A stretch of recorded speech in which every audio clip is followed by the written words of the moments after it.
Hello, అందరికీ నమస్తే. నేను మీ లక్కీశ్రీ. ఈరోజు నేను మాట్లాడేది దేని గురించి అంటే, మొన్న ఏదో ఒక వీడియో క్లిప్ చూసానండి ఆన్లైన్లో. అది చాలా వైరల్ అయిపోతుంది అనమాట.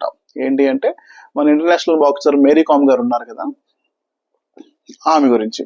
ఆమె ఒక టీవీ షోలోకి వెళ్ళి, ఆ టీవీ షోలో తన ఎక్స్ హస్బెండ్ గురించి, తన పాత రిలేషన్షిప్ గురించి ఏవో చెప్పుకొని వచ్చారు. అందులో మెయిన్ జిస్ట్ ఏంటి అంటే, నా ఎక్స్ హస్బెండ్ కి పెద్ద సక్సెస్ఫుల్ కెరీర్ ఏమీ లేదు, ఆయన సంపాదించింది ఏమీ లేదు, ఆయన లైఫ్ అంతా కూడా నా సంపాదనతోనే వెతికాడు అని చెప్పి. సో ఆమె ఎప్పుడైతే కమెంట్ చేశారో, ఈ మొత్తం ఆన్లైన్ లో వైరల్ అయిపోయిన క్లిప్స్, చాలా మంది ఆమెకి అగెనిస్ట్ గా, నీ హస్బెండ్ నీకు సపోర్ట్ చేశాడు, నువ్వేమో ఆయన సపోర్ట్ లేకపోతే ఎంత అచీవ్ చేసేదాన్ని కాదు, బట్ ఈ రోజు నువ్వు అతన్ని బ్లైమ్ చేస్తున్నావని చాలా మంది నెగిటివ్ గా ఆమెను ట్రోల్ చేస్తున్నారు. చాలా మంది ఆమెకి సపోర్టివ్ గా కూడా ఉన్నారు. ఎందుకంటే మేబీ ఆమె ఆ రిలేషన్షిప్ లో చాలా ఇబ్బందులు పడి ఉండొచ్చేమో, మనకి తెలియదు కదా, మనము ఎలా కమెంట్ చేస్తాం వాళ్ళ పర్సనల్ లైఫ్ లో అని చెప్పి చాలా మంది చేస్తున్నారు. దీనికి మెయిన్ కారణం ఏంటంటే, కొన్ని ఇయర్స్ ముందు మేరీ కామ్ మూవీ ఒకటి వచ్చింది, మన ప్రియాంక చోప్రా గారు హీరోయిన్ గా చేశారు. అందులో ఏం చూపించారంటే, ఈమె నిజంగా గిఫ్టెడ్ బాక్సరు, చాలా టాలెంటెడ్, ఆమెకి వాళ్ళ హస్బెండ్ సపోర్ట్ చేస్తున్నట్టు అనమాట. సో అది ఆల్రెడీ అందరి మైండ్స్ లో ఉంది కదా. సో ఈమె చేసిన కమెంట్స్ కి వీళ్ళ మైండ్ లో ఉన్న పిక్చర్ కి ఎక్కడ మ్యాచ్ అవ్వక, సో అందరూ కూడా ట్రోల్ చేయడం మొదలు పెట్టారు. So first of all Mary Kom గారి గురించి మాట్లాడితే, ఆమె స్వతహాగా చాలా గిఫ్టెడ్ బాక్సర్.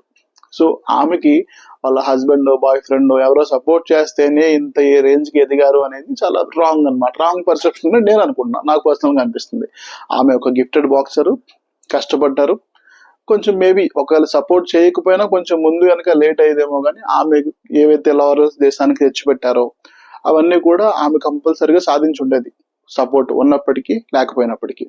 సో ఇది ఆమె కష్టాన్ని, ఆమె అచీవ్మెంట్స్ ని వాళ్ళ హస్బెండ్ కి అట్రిబ్యూట్ చేయడం, ఎక్స్ హస్బెండ్ కి అట్రిబ్యూట్ చేయడం అనేది కరెక్ట్ కాదేమో నా ఒపీనియన్. సో ఇంకా పాయింట్ కి వచ్చామంటే, వాళ్ళ హస్బెండ్ విషయంలో ఇంకొకసారి ప్రూవ్ అయింది ఏంటి అంటే, మన సొసైటీ ఏదైతే ఉందో ఆ సొసైటీలో ఒక విషయం అయితే ప్రూవ్ అయింది. ఒక మగాడు ఏదన్నా సాధించాడు అనుకోండి, ఆ విజయం కంపల్సరీగా ఫ్యామిలీకి అట్రిబ్యూట్ అవుతుంది. ఓకే, డౌట్ లేదు. అంటే ఒక మగాడు ₹1,00,00,000 సంపాదిస్తే సమాజం ఏమనుకుంటుందంటే, అతని భార్య అతనికి సపోర్ట్ చేయబట్టే అతను బయటికి వెళ్ళి ఇదంతా అచీవ్ చేయగలడు అనుకుంటుంది.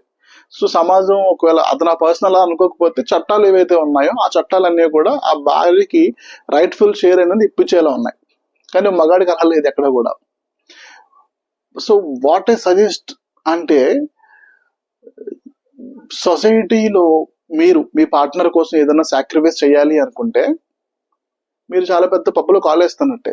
అంటే ఫస్ట్ ఆఫ్ ఆల్ ఉమెన్ కైనా జెంట్స్ కైనా నేను సజెస్ట్ చేయను, అంటే మీ భర్త కోసమో భార్య కోసమో మీరు మీ లైఫ్ ని సాక్రిఫైస్ చేసేసి వాళ్ళు ఎదిగితే నేను ఎదిగాను అని అనుకోవడం అనేది ఏంటంటే చాలా కరెక్ట్ కాదనమాట. అంటే చాలా మంది సూర్యవంశం సినిమా చూసే ఉంటుంటారు.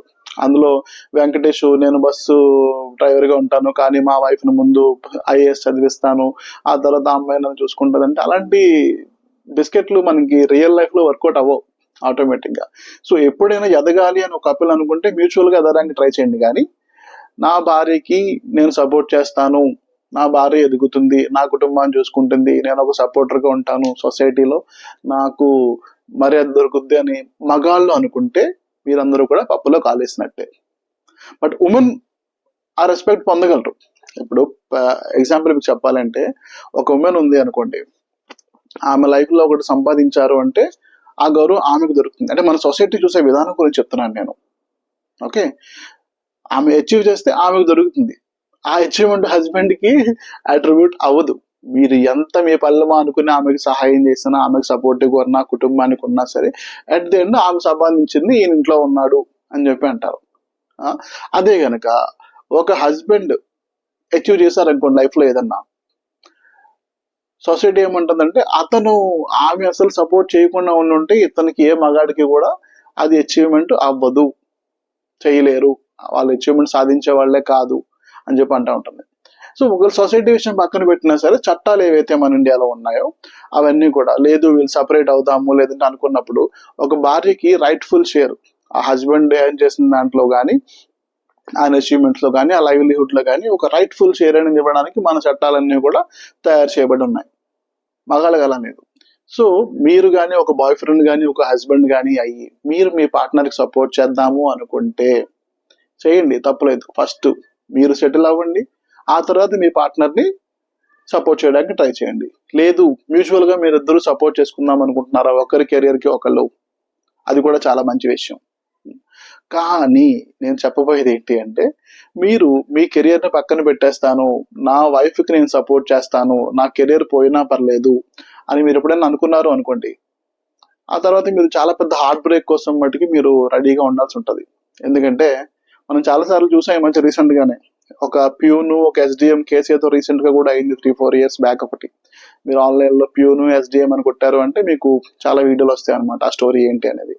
సో ఇప్పుడు ఈ స్టోరీ. సో ఒక మగాడిగా పుట్టినందుకు మీరు అందరూ కూడా పని చేయాల్సిందే, మీకు ఇది ఒక ఆప్షన్ కాదు.